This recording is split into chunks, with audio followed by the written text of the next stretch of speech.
Good morning students. Now question 4 of exercise 5.2. Question 4 is find the value of x in each of the following figures if L parallel to M. अब इसमें क्या है बेटा, इस figure में क्या दिया हुआ है, L parallel to M. ये गिवन है आपको इस फिगर में. इस फिगर में आपको क्या फाइंड आउट करना है, x की वैल्यू फाइंड आउट करनी है बेटा. तो x की वैल्यू हम किस तरह से फाइंड आउट कर सकते हैं. देखिए बच्चे, इसके लिए ये एंगल हमें 110 डिग्री दिया है, ठीक है. या तो हमारे पास ये एंगल हो या फिर ये हो. अगर ये एंगल होता है तो ये दोनों कॉरस्पॉन्डिंग हो जाएंगे. अगर ये एंगल होता है तो ये और ये जेड शेप में बन जाएंगे, ये वर्टिकल अपोजिट हो जाएंगे. अब 110 और x दोनों सेम किसी भी टाइप का एंगल हमारा नहीं बना रहे हैं, तो अब हमें x को फाइंड आउट करने के लिए किसी भी एक एंगल को सपोज करना पड़ेगा जो इसके वर्टिकल अपोजिट हो या अल्टरनेट इसके साथ इंटीरियर बना रहा हो या same side on the transversal हो. कोई भी एक एंगल हमें लेना पड़ेगा. तो बेटा हम क्या करेंगे, मान लो मैं ये एंगल ले लेती हूँ, दिस एंगल, इसको मैं मान लेती हूँ 1, ठीक है. इस एंगल को मैंने सपोज कर लिया 1. तो अगर मेरे पास 1 की वैल्यू आ जाती है तो एंगल 1 और जो x है वो क्या है, कॉरस्पॉन्डिंग एंगल्स. तो x की वैल्यू मेरे पास आ जाएगी. और मुझे इसमें ये दिखाई दे रहा है कि angle 1 and 110 degree form linear pair. ये देखो ऊपर ये लीनियर पेयर बना रहे हैं. ये देखो लीनियर पेयर की हेल्प से 180 में से 110 माइनस कर दूंगी तो यहाँ मेरे पास एंगल 1 आ जाएगा.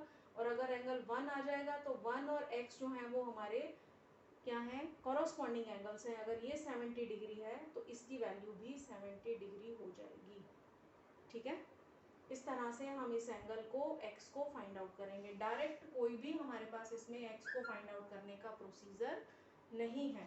तो इसके लिए हमें पहले सपोज करना पड़ेगा, या तो ये एंगल सपोज कर लें या ये कर लें. इसके आसपास जो 3 एंगल है उन तीनों में से अगर किसी भी एक एंगल को हम सपोज करके चलते हैं तो हम x की वैल्यू फाइंड आउट कर पाएंगे, अदरवाइज डायरेक्ट नहीं फाइंड आउट कर सकते. तो इसमें क्या है, because lines L parallel to M, ठीक है, L लाइन M के पैरेलल है, तो ये हो जाएगा हमारे पास angle 110 degree plus angle 1 is equal to 180 degree because they form linear pair. अब लीनियर पेयर को बेटा मैंने शॉर्ट फॉर्म में लिख दिया, ठीक है. तो एंगल 1 क्या आ जाएगा हमारे पास, angle 1 is equal to 180 degree minus 110 degree, that is angle 1 is equal to 70 degree. ये 70 आ गया. अब लाइंस पैरेलल हैं तो इनके बीच में ये कॉरस्पॉन्डिंग बना रहे हैं. Angle 1 is equal to x, these are corresponding angles. अब ये 1 और x इक्वल हैं तो क्या हो जाएगा, दोनों 70 डिग्री के हो जाएंगे because they form corresponding angles. Therefore x is equal to 70 degree. इस तरह से फाइंड आउट हो जाएगा, ठीक है. This is the first part of the question 4. Now next second part की फिगर क्या है बेटा, देखिए.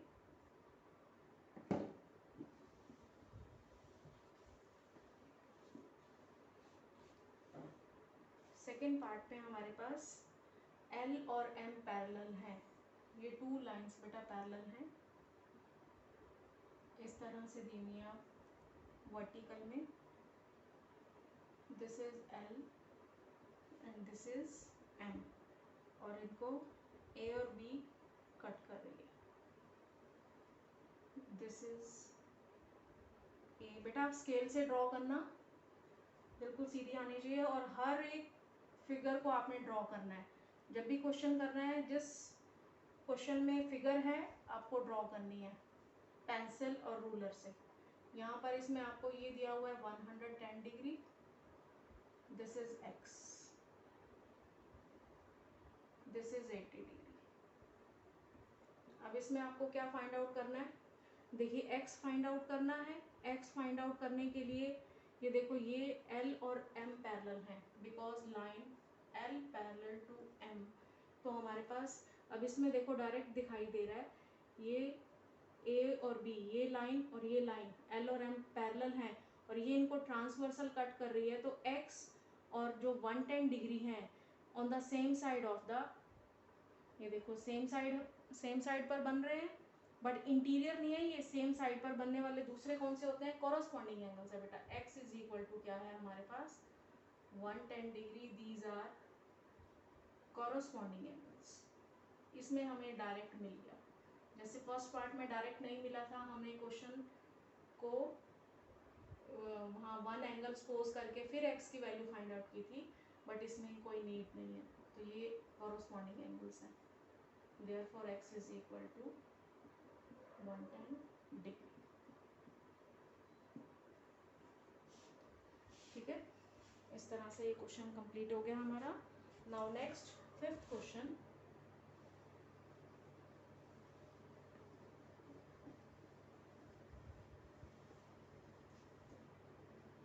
In fifth question, in the given figure, the arms of two angles are parallel. The arms of two angles. देखो इसमें क्या दिया हुआ है, इस तरह से ये फिगर दी हुई है बच्चे।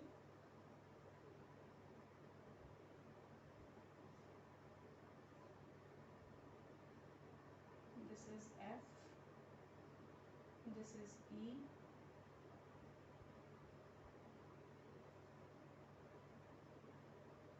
A, B 70 डिग्री, और ये है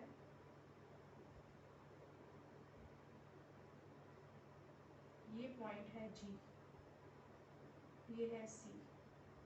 ठीक है, अब हमें इसमें क्या फाइंड आउट करना है, वो कह रहा है if angle ABC is equal to, question fifth, angle ABC is equal to 70 degree, then you have to find first angle DGC.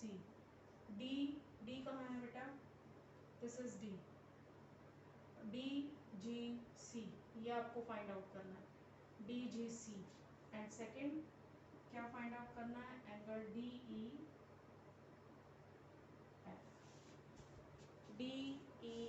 DEF कहाँ है, ये देखो यहीं से आ रहा है ऊपर से, DEF ये एंगल। ठीक है, अब ये एंगल किस तरह से हमारे सेम होंगे, ये टू लाइंस अगर हमारी पैरेलल होती हैं तो ये हमारे कैसे हैं, कॉरस्पॉन्डिंग एंगल्स। देखो इस तरह से इसको आप थोड़ा सा टर्न करके देखोगे तो ये आपको बिल्कुल इजीली दिखाई देगा कि angle this and angle this is corresponding angles. किस तरह से, अगर हमारी लाइंस पैरेलल होती हैं, A B parallel to D E, for first part because A B parallel to D E, therefore angle DGC is equal to 70 degree. अब क्यों है ये दोनों इक्वल, इसका रीजन दे देंगे, because they form corresponding angles, corresponding angles.